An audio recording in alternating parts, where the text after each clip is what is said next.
So, mandatory disclaimer, this is just Dan's opinion.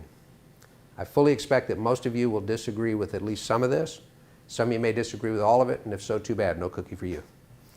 But the goal is to help us think together as you prepare for this increasingly scary, uncertain, different future, and to emerge with some tools and some things that you'll be able to do that can help you do better.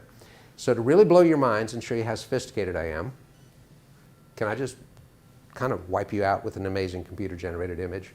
I blew millions of our company money. I went to Industrial Light and Magic, George Lucas's company, to create the graphic that's going to just knock you. Okay, here it is. That's it. So if you're taking notes, and I hope you are, draw a little stick figure, and this stick figure should represent you. And this is an analog for some of the things we can be working on from now on, not only through Owen, but throughout our lives, to become better able to cope with an increasingly uncertain world. Each one of these body parts is going to represent something important. One of the legs represents what we might call self-knowledge, self-awareness. Socrates said, know thyself. Know thyself. Most of us feel like we know ourselves. But most of our self-knowledge comes from situations we've already been involved with. Who here has ever discovered that when you're in a new situation, you see yourself sometimes differently? I think we've all had that. This is what happens when we emerge from comfort zones. You will emerge from comfort zones this year at Owen. You'll be in situations where you're not sure you can actually handle it. But you would not have been admitted if you couldn't handle it. So it's an important part of self-knowledge to know what you can in fact do. I gave very little thought to this when I was growing up and going through high school until I was in college and someone recommended I read a book by Viktor Frankl. Viktor Frankl was a psychologist in pre-war Vienna. He was a member of high society. He was highly respected. He was very, very wealthy. Viktor Frankl also happened to be Jewish. And when the Nazis swept through, he was taken prisoner along with every member of his family and everyone he knew, and he was put into what was arguably the worst of the death camps, a place called Auschwitz. But the odds against survival in Auschwitz were stark. For every 28 inmates that entered, only one survived the war. Frankl was not physically the strongest, and at one point he nearly gave up. He was so debilitated, so abused, that he almost lost his will.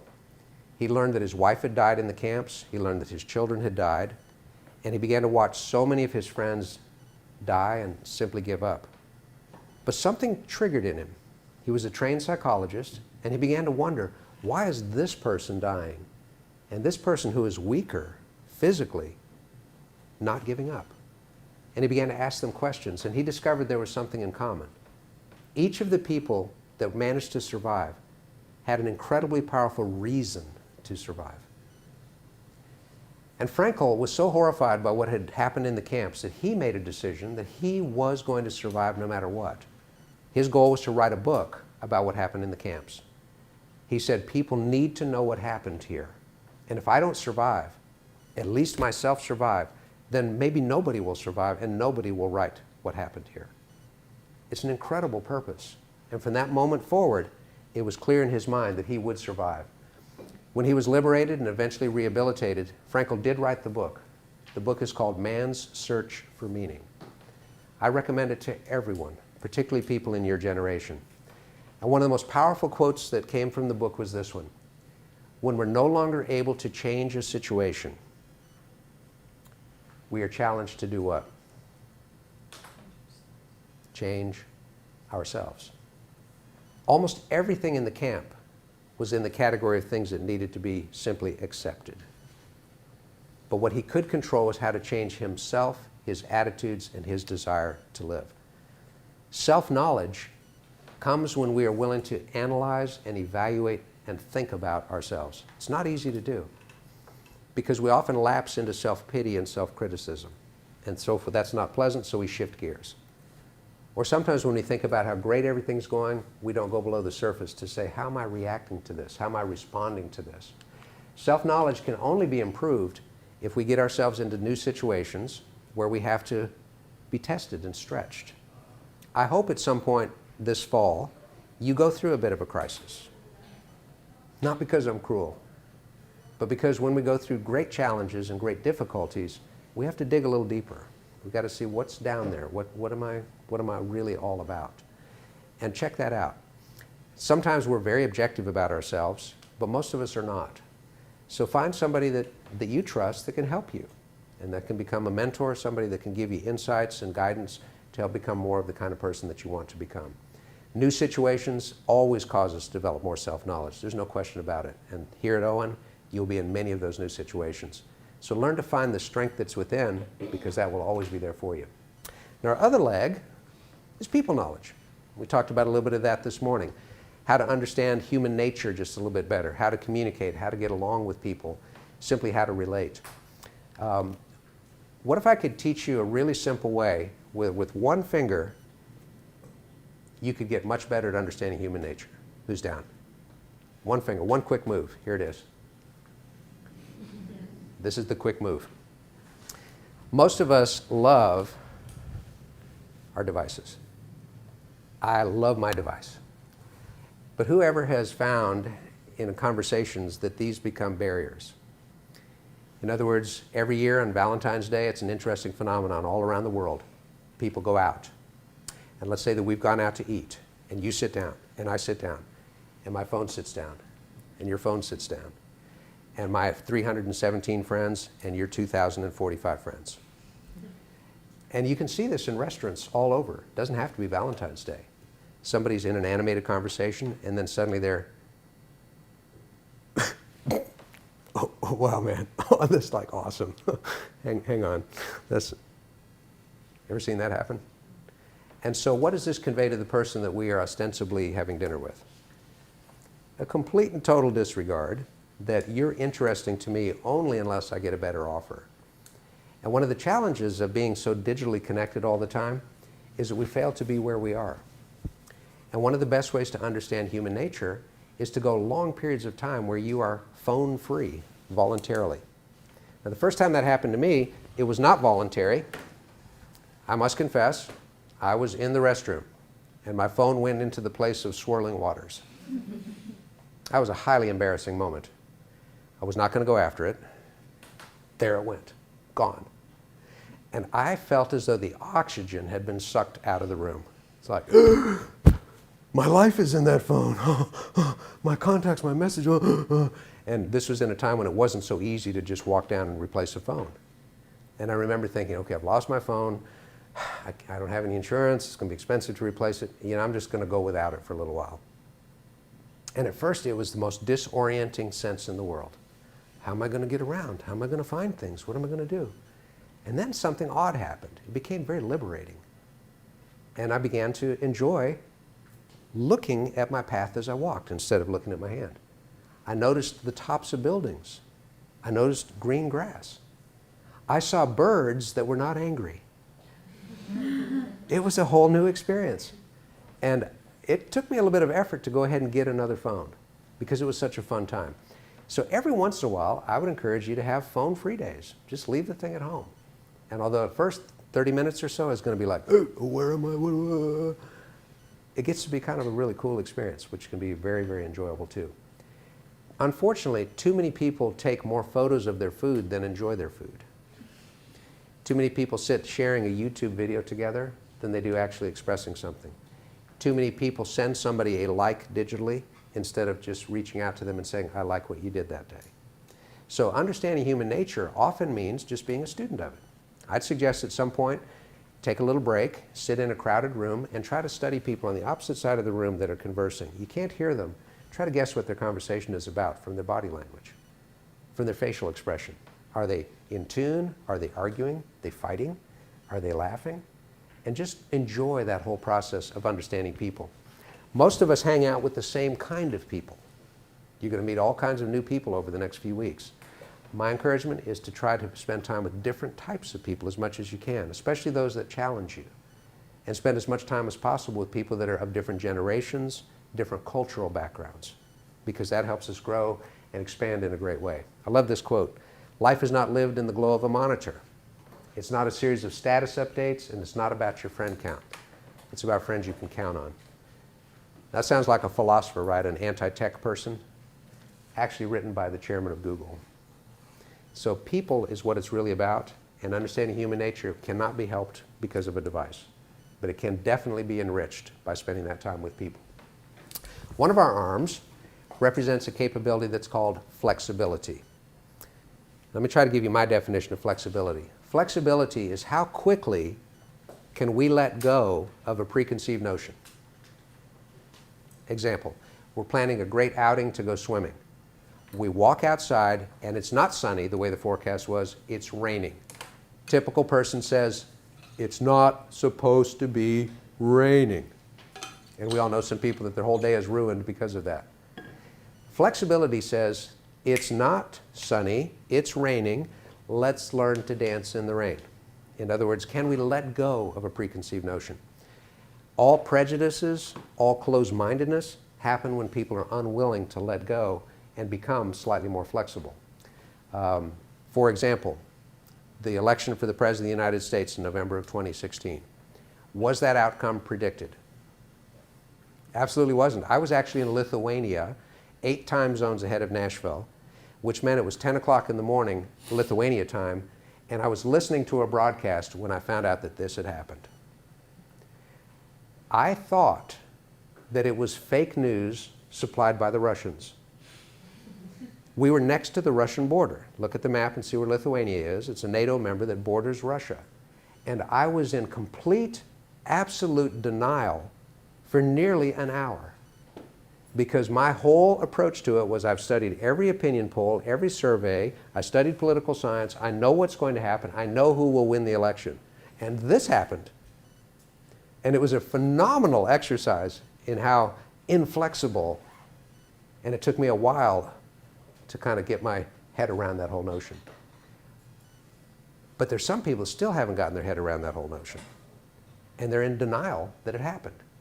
Well, part of moving forward in life is to say, it's not what I thought it would be, what is it, and now what can I do about that? So that's really what that's about. Let's do a little exercise in flexibility. How many lines have we got on the screen? 6. Kind of looks like a bit of a piano keyboard, right? Got 6 lines up there. Can you add 5 identical lines and make 9? Make the 6 into 9 by adding 5 identical lines. Little math puzzle. You probably got it because you think that way. How many of you are saying, wait a minute, Dan, this is not right. 6 plus 5 is 10. No, I mean, sorry, 11, right? You say, no, this can't be right. So what's the answer? You add a diagonal line, yeah, very slow. Exactly. So the only way we can make this 6 into 9 is if we do it this way. And for some reason, that's the way your mind works, which is very cool. So our attitude, when I said this is a little math puzzle, where did your brain categorize? Okay, I got to count, I got to add, I got to make this happen. But many puzzles in life aren't what they seem. And so second level thinking means, is there another way to look at this, a different angle to look at it? And flexibility is called for in order to make that work for ourselves. The peer of flexibility, which is an attitude, how quick can I let go of something, is resilience. And resilience is adaptability. How quickly can I change myself due to the fact this is not what I thought it was going to be? And we all know people that get stuck in their attitudes and they say, because it's not what I wanted, I'm going to take my tent and go home. Well, part of life is understanding it's not always the way we want it to be. So what can I change? How can I be more resilient? So let's do an example. A while ago we talked about crossing arms and how it's comfortable. So everybody cross your arms for just a second. Sit as comfortably as you can in a natural posture. Okay? Very good, very comfortable. Now uncross your arms. Cross them again with the other arm on top. How many are wondering whose arms these are? It's like, wait a minute, who had to actually think about it? I always have to think about that. And yet, I remember from high school biology that the human form is bilaterally symmetrical. Supposed to be equally comfortable either way, but the reality is we get into what's comfortable. And when we have to change, it's really awkward, and we have trouble with that. So sometimes to become more resilient means putting ourselves in situations where we're not comfortable and then figuring out how to become comfortable with that lack of comfort. Resilience is going to be so important in the changing world. And as businesses evaporate and disappear, for example, my wife's brother is the most talented salesperson I ever knew. He was one of the world's leading salesmen of typewriters. Somebody know what a typewriter is? If you go to a museum, you know what a typewriter is. And what happened to typewriters? Well, it doesn't matter if you're the best in the world at something that is no longer in existence. So resilience, adaptability, these things go together in such a good way. The brain, the head, not only is the center of so much perception, but I think it is a trait that's unique to humans. It is our ability to take perspective on the things that happen in life. Perspective is simply the way we choose to look at something, right? Now, are humans the only creatures that can learn? No. Lots of living creatures can learn. That's just the way they're made. Let's just give an example. Let's suppose that we're out in the African veldt and we're a few lions. And I'm thinking I'm going to have a little baby gazelle for breakfast today. So I'm heading off and I'm going to say that gazelle's probably going to cut to the left, so I'm going to cut to the left and I'm going to have gazelle for breakfast. And the gazelle cuts to the right. I miss the gazelle. So I come back and talk to my buddies and I say, you know, next time I'm going to be ready to cut right or left. That's called learning. Humans go beyond that. Can you imagine if I came back to my buddies and I said, hey, you know, Leo, Simba, I've been thinking about it. I'm really glad I missed that gazelle. I mean, it was just a baby. It never had a chance to go to gazelle prom and learn to drive like a gazelle. And besides, I've been eating way too much red meat lately. You know, my cholesterol is through the roof. So I think this is a blessing in disguise. Why don't we go to a nice salad bar? Probably wouldn't happen in the world of lions. But humans have that unique ability to take a look at even the most tragic of circumstances and put perspective on it where we can learn from it. We have to challenge ourselves to do that. And as we go through a cycle as things happen to us, hopefully we learn. Learning is pulling in information, and really it's a lot of observation and perception. But when we reflect on those perceptions, when we reflect on the observations, then we start to come to some different points. These points often lead to decisions we make. And when we make a decision that we're committed to, we then can act. And so my encouragement always when we go through a really challenging and difficult situation is say, what's the perspective I need to take on this? What can I learn from it? What's this leading me toward? What's a new decision that I need to make? How can I therefore act upon this decision? How many of you know people that have made life-changing decisions to improve their health? They quit smoking. They did something, they stopped doing something that was horribly destructive. That only happens when they take the right perspective and they make a decision that they're fully committed to. So practice perspective. How do you get better at that? Well, first of all, just say, wait a minute, is there a different way to look at this? Is my perspective necessarily right or is it wrong? Who remembers the legend about Beowulf and Grendel? You say, yeah, Beowulf, Brad Pitt. Well, there was a book written by John Gardner called Grendel that tells the Beowulf legend from the monster's point of view. And it's very valuable to listen and read things from a different point of view because it causes us to question our perspective. Once in a while, take a position in a debate or discussion that you don't believe in so that you can grow to understand that person's point of view and understanding. That's what gives us perspective as we move through life. Now you notice my little character here is looking at him or herself. This is what we called before self-image. Self-image is exactly what it sounds like. It's the way we view ourselves. And every human views him or herself in positive ways in some aspects of life. In other ways, we don't view ourselves so positively. How many of you play a musical instrument? Okay, keep your hand up if you feel proficient enough that you wouldn't mind sitting in front of here and playing for the group. Okay, a few hands stay up, that's good. And you probably are better than you think you are. But the point of it is, when I say play a musical instrument, how about well enough to play in front of the group? It's not unusual that not all the hands stay up. Because yes, I play an instrument, I don't perceive myself to be that good. And yet you probably are. And everybody here would applaud. So we have positive self-image in some areas, and we can have very negative self-image in others. I'm just not good at math is a very common poor affirmation that many people make. So we can change that by getting extra tutoring, extra time, extra study, and we can become better at it. So just understand that we all see ourselves in certain ways that may or may not be accurate, and quite often are not. So look for the good in you as much as you can. And we gave a little hint earlier today. Self-talk is an important part of improving that. Catch ourselves doing what's right. It doesn't take any intelligence to catch ourselves doing things wrong. We do it all day long anyway. So form a habit of doing some things and catching yourself doing it right. In fact, a little exercise every night, write down 5 things you did well that day. It's not simple. Now, if I told you write down 5 mistakes you made, most of you could already do it right now, and the day is only partially over. But learning to catch ourselves doing things right is part of growing. Frankl covered this in his book, Man's Search for Meaning, that the sort of person a prisoner became was the result of an inner decision. Once they changed their self-image, it changed. If you ever have a chance to go to Cartagena, Colombia, one of the most interesting parts of Cartagena is a town about an hour outside of Cartagena called Basilio de Palenque. It was founded by an escaped slave in the 1600s. The slave was a prince in Africa.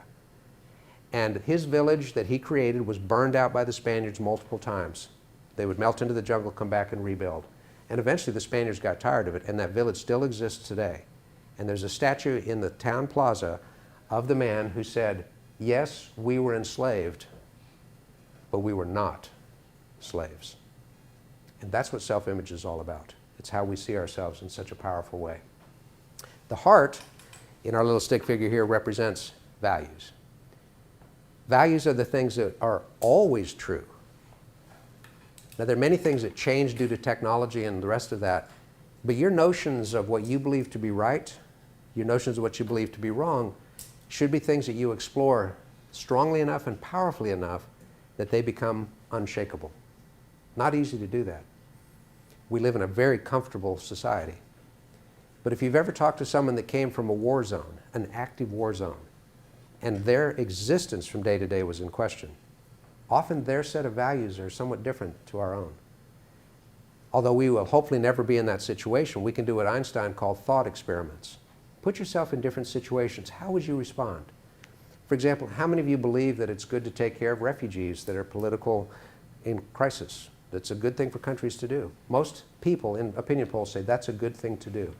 But if they said, what would you think if a refugee family from Syria moved in next door to you? A lower percentage would approve of that. You see, when we're questioning our values, either it's something we believe or we don't. How many of us believe, for example, it's good to protect our environment? About 100% of people think that. But have you ever walked out of a room and left the lights on, or run the water more than we needed to, failed to use a recycle bin? These are small, simple little examples. But when we really think about these things, what am I willing to really live for? Who's this character? Nelson Mandela. Usually when I talk to students, they say, Morgan Freeman. You did play him in a movie once.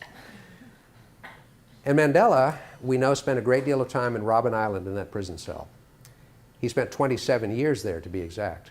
But what is less well known is that his sentence was a 20-year sentence. At the 20th year, they said, you've served your time, you're free to go. And Mandela said, I refuse to leave. I will not leave this cell until every other political prisoner has been freed. He stayed 7 additional years. And in that act of nonviolent resistance, he broke the back of apartheid and freed a nation. I believe we would call that a strong set of values. So is there something that you believe strongly enough that you're willing to live for? Is there anything you'd be willing to die for? Hopefully we'll never have to answer that second question. But find something that you believe in strongly enough to dedicate yourself to and to live for, because it makes things brilliant. That may or may not be in your career. Your business life may facilitate what you perceive to be your true purpose in life. Someone that I admire a great deal is Bill Gates. We can disagree with lots of philosophies and business decisions. But one of the things that Bill Gates has done very well is to commit to giving away 95% of his wealth to help children all over the world have a chance. And he spends some of his time convincing other rich people to give away 95% of their wealth. His real purpose in life is to change the world. And so when we have the right values, we spend our lives in pursuit of that, even if the vehicle we travel in changes. The heart represents purpose. Now, without getting all emotional and sentimental, I don't know what purpose in life for you is all about. Who knows? But I can say that life is different if we decide that there's a unique reason we're on the earth. How many other people of the 13 billion that have walked the earth since it was created, how many have your same exact DNA? No one. 13 billion unique individuals. Doesn't it stand to reason that there is a unique role or position or spot for each one of us? When we say there's a purpose behind my life beyond just eating, sleeping, consuming, spending, partying, traveling, we start to think about things differently. We gain a much greater sense of energy. People that start businesses successfully understand it's not just about energy, it's about commitment. That you just hang on longer than you ever imagined anybody thought made sense. You develop a great deal of what is called grit. Angela Duckworth at the University of Pennsylvania has studied this extensively. And way beyond IQ and way beyond standardized test scores and way beyond socioeconomic background, people that have grit, where they're just saying, I'm not going to quit, are more closely correlated to success in life than any other characteristic. And for most of those people, it's because they had a purpose strong enough to drive that. And finally, I think we receive something much greater than simple amusement. We get that sense of joy, of fulfillment, of making things happen in a really positive and great way. So here's our character. This is all about us. When are we through working on our character? I don't actually think we ever are. So anyway, we've been in your future. Let's wrap up by taking you back to kindergarten. Is that cool? Anybody remember kindergarten? I do. It was the best 4 years of my life. It was fantastic. Well, years ago, a man named Robert Fulghum wrote a book called Everything I Needed to Know I Learned in Kindergarten. Little bitty book, but it became a worldwide bestseller. Millions of copies sold. Fulghum, all of a sudden, is a celebrity. And when you're a celebrity, they want you on talk shows, they want you giving speeches, interviews, the whole 9 yards. And Fulghum was being flown all over the world and wined and dined, and at first he liked it, but his self-image was, no, I'm not a celebrity, I just want to write books. And so he said, no more speeches, no more talk shows. Guess what? The requests kept coming. Speak, speak, speak. So he said, okay, here's the deal. I'm willing to speak to two kinds of audiences. Number one, I will speak to kindergarten children. I owe them a lot. And number two, I'll speak to college students. Now when I read that, I thought, this guy's brilliant. This means he can get up in the morning, talk to kindergarten kids when they've just gotten out of bed, and then that evening he can talk to the college students when they've just gotten out of bed. So he'll have a really alert audience. So he would start with the kindergartners, and they'd always have them really wired. They'd fill them with Lorna Doones and apple juice. The kids are kind of stoked. And Dr. Fulghum would get in front of these excited kids and say, children, let me ask you a question. How many of you can sing? Now, do any of you know little 5 or 6-year-old people? If they're wired and excited and you ask them if they can sing, what's going to happen? They're going to start singing. They're going to sing, let it go, let it go. I mean, they're going to start singing. And then they'll say, we're going to do the Lion King. You're Scar, I'll be Simba. And they'll sing through the whole thing, and you can't stop them, right? And Fulghum would say, that's awesome. Well, how many of you can dance? And the kids are all around the room doing the funky chicken, swinging him, and they're on tables. They're just having the best time. And he'd say, well, how many of you can draw? And the kids say, yeah, I can draw. Look, I can draw. Look, I can draw. And he says, wow, that's awesome. What is it? And they say, well, it's a ball, and it's my house, and it's my lunch, and a boat. And I made it for you.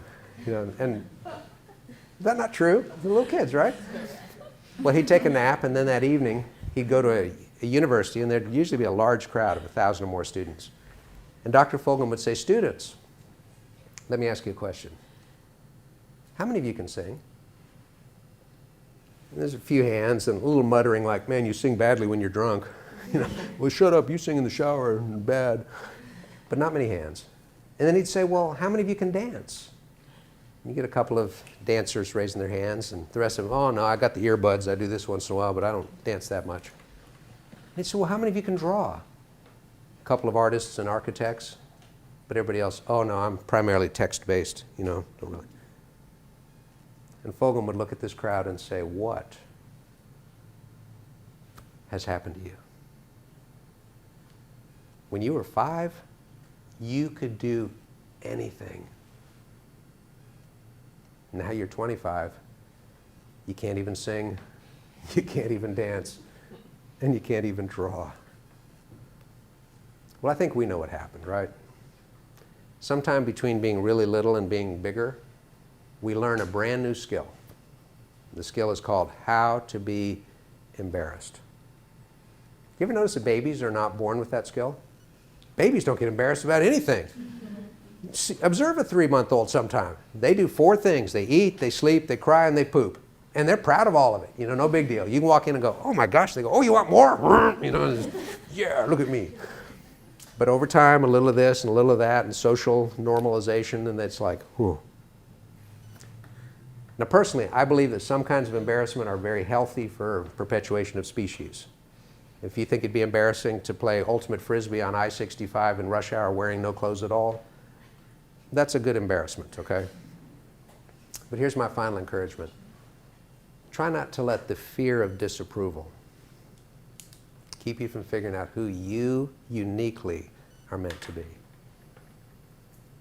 Try not to let the fear of failure cause you to fail because you're afraid. I don't know any truly successful people that haven't failed repeatedly, over and over. And what they learn is that failure is never final. Success can also be fleeting. But as you grow through life, appreciate you, and you will have a tremendous life.